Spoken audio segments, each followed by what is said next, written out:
como por ejemplo la nacionalidad israelí.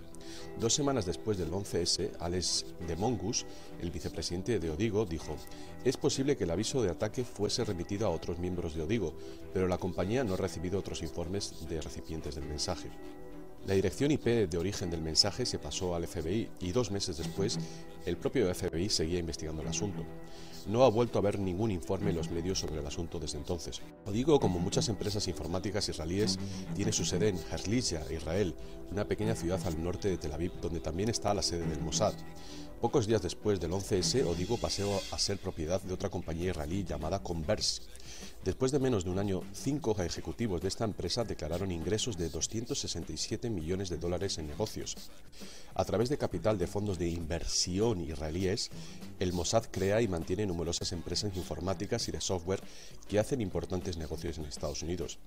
Fundaciones y fondos de inversión patrocinadas por el Mossad financian a estas empresas israelíes, entre ellas Cedra Fund, Stage One Ventures y Veritas Venture Partners, entre otras. Como era de esperar, filiales de estas corporaciones únicamente incluyen empresas israelíes, como por ejemplo Odigo, la empresa que avisa a ciertos individuos de ciertos inminentes ataques.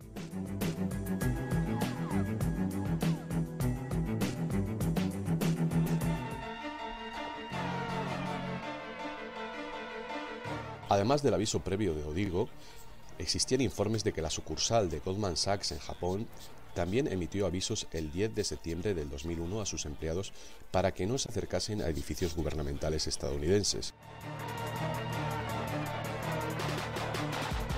Incluso en el caso de que alguien creyera que 19 secuestradores, no de Irak, Irán o Afganistán, fuesen responsables por los acontecimientos del 11S, sería entonces lógico que los afectados denunciasen a los controladores de los aeropuertos por haber permitido a estos secuestradores llegar a los aviones. La empresa encargada de la seguridad en el aeropuerto, ICTS, también es israelí.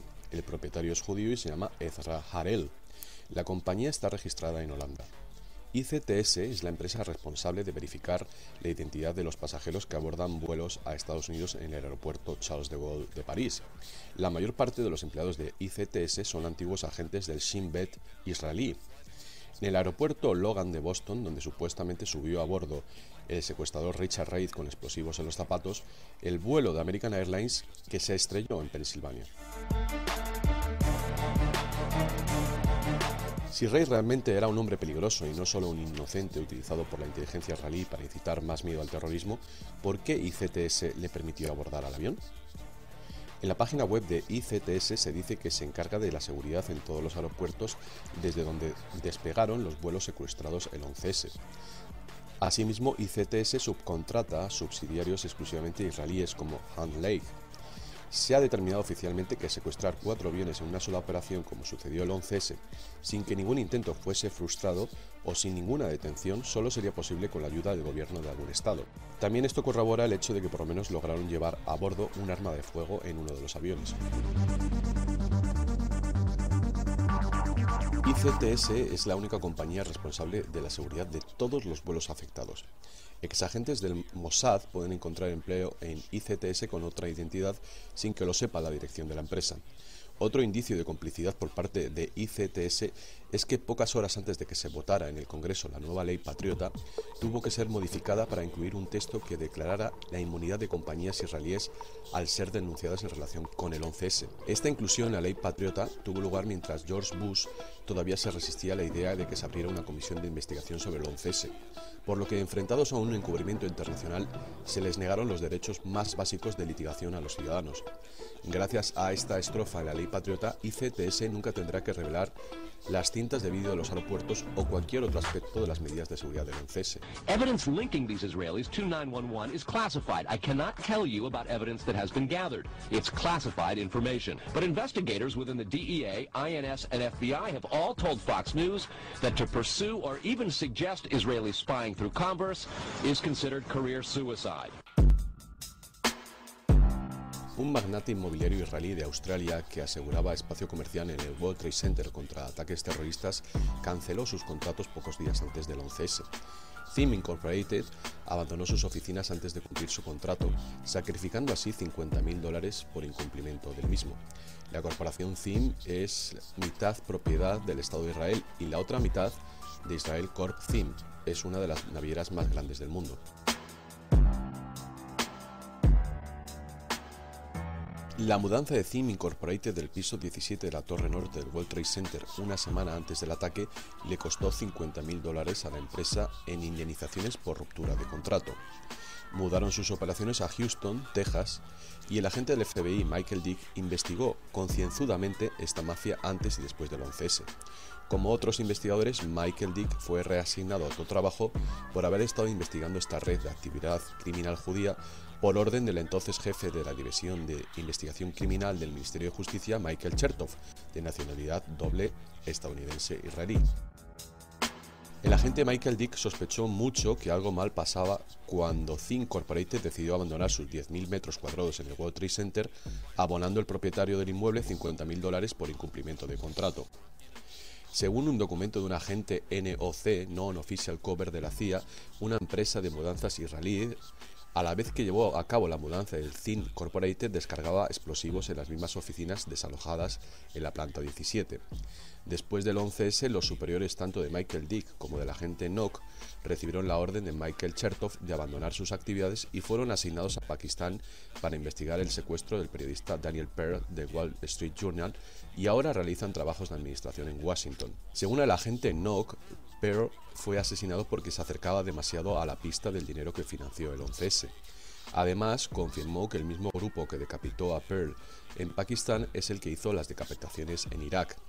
La fuente añadió: las decapitaciones no fueron trabajo de Al-Qaeda. Destacaba también que Al-Qaeda no era más que una lista de traficantes, mercenarios, financieros y terroristas empleados por la CIA y la inteligencia de Arabia Saudita contra la ocupación soviética en Afganistán.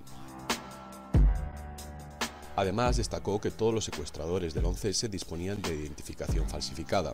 Algunos agentes se quejaron de que en el año 2000, agentes judíos impidieron una operación conjunta entre el FBI y la CIA en la ciudad de Fort Lee, Nueva Jersey, que investigaba a Mohamed Atta, quien más tarde sería uno de los secuestradores de aviones del 11S. El agente Doc confirmó que los israelíes en Nueva Jersey encubrieron al equipo de secuestradores del 11S. La investigación de los supuestos extremistas islamistas reveló que participaron en actividades en absoluto islámicas como el tráfico de drogas, prostitución de menores y tráfico de diamantes.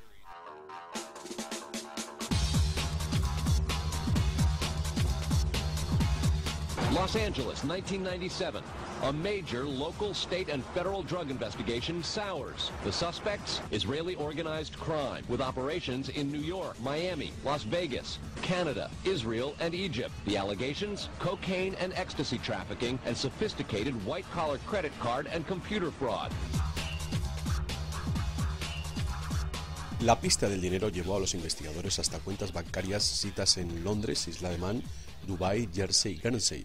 Las actividades de la red investigada eran las mismas que las de la mafia rusa israelí. El 23 de septiembre del 2001, la BBC informó que los supuestos secuestradores suicidas estaban todavía vivos. Entonces, ¿había secuestradores o no? ¿Y entonces había habido un secuestrador líder? ¿O es que era una red criminal judía que solo inventa cada vez más y más villanos?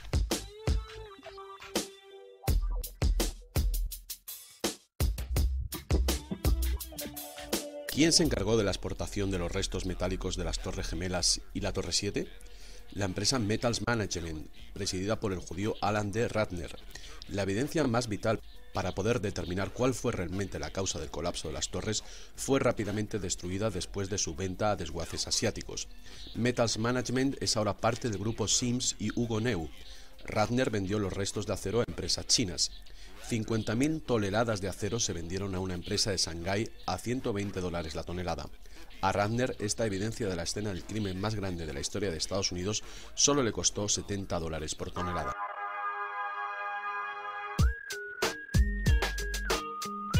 Otro elemento clave para poder entender cómo los ataques del 11S pudieron haber sido llevados a cabo por la élite del poder judío sería la investigación de la existencia de ciudadanos de doble nacionalidad sirviendo en varios departamentos del gobierno estadounidense.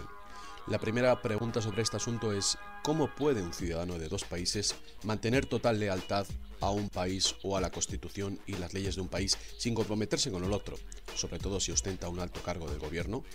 ¿Cuál de los intereses de los dos países percibirá como suyos, los de Estados Unidos o los de Israel?